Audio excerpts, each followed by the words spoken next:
How's it going, everybody? Um, I'm going to make a video on the Carolina Bays. I don't usually speculate on things. I usually don't share information until I'm absolutely sure that it is not a theory but a level of understanding within universal values. However, what I'm about to put forward right now is a theory from a really, really old memory. Really old. See, during the time of the Anunnaki, the planet was first terraformed for their food, and then it was remade to suit their needs.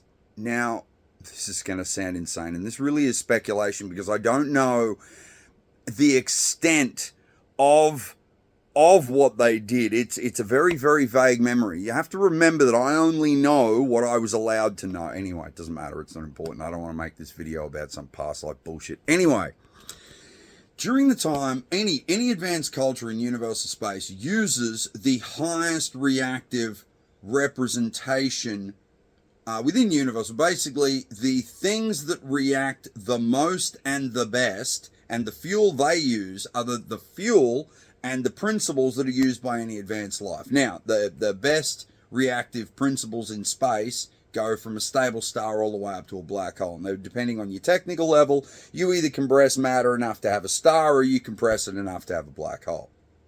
But to do any of this, you need hydrogen, a lot of it.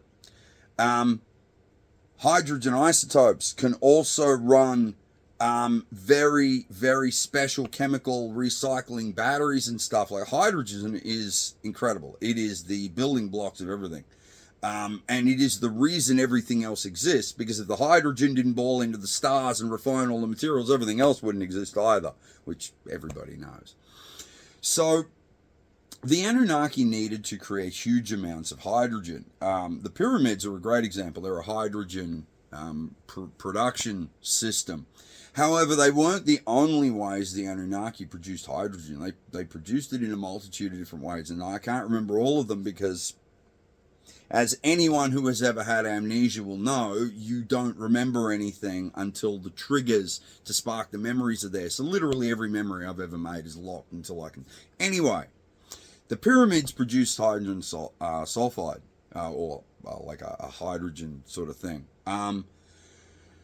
You can grow fungus and refine the fungus into hydrogen sulfide to then turn into hydrogen. There are many, many funguses on our planet and bacteria and different organisms that produce hydrogen sulfide while on the surface growing in just pools of water on like a desert or a rocky plain in these oval-shaped pools.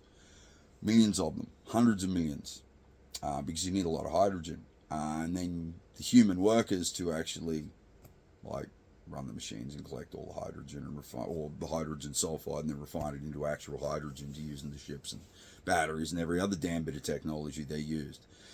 But I believe the Carolina Bays, at least many of them, especially along the coastal areas, are actually fungal farms. I think all of them are.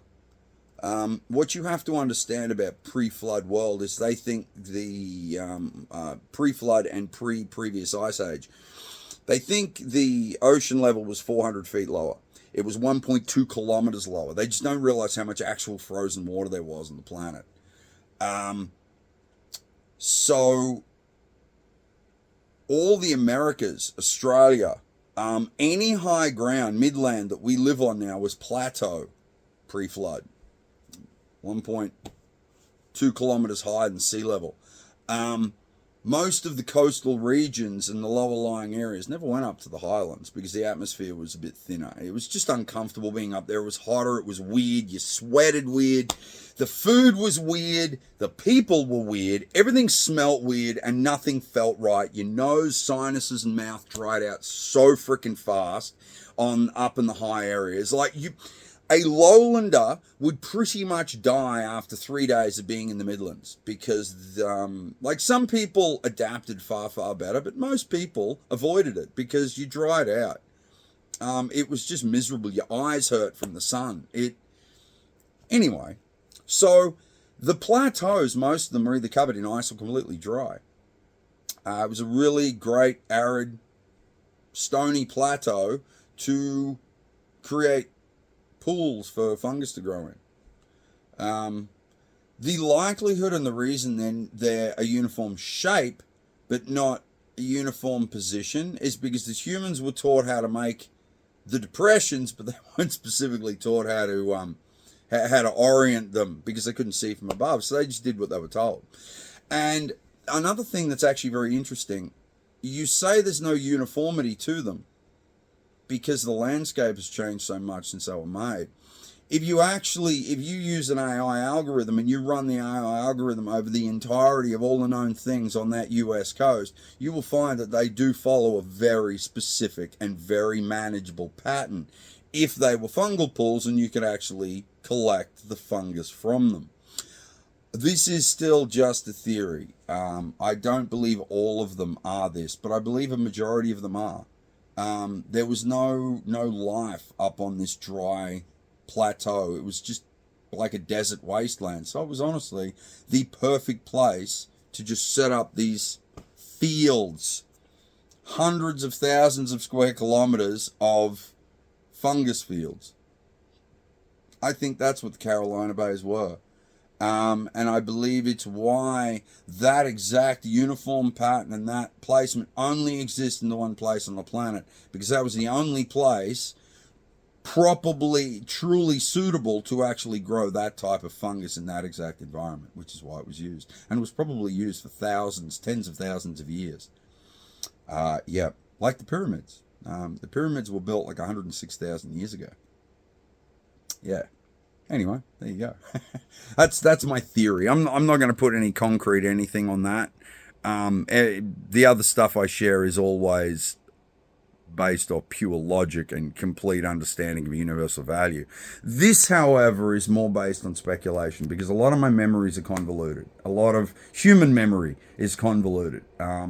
Any human with true conscious awareness has access to all of human memory. It's how we were designed. It's how we're made. It's how we evolved. We're a sub-transient corporeal entity. We exist here and in the transient world simultaneously. So technically, we are all one individual being, and every being who has ever lived or who ever lived or who will ever live is all part of a single human superorganism, like a human network. Well, like a AI computing system. We were designed like that. It's how we were designed. Yeah. Anyway, I'm going to stop the video there. So have a great day, everyone.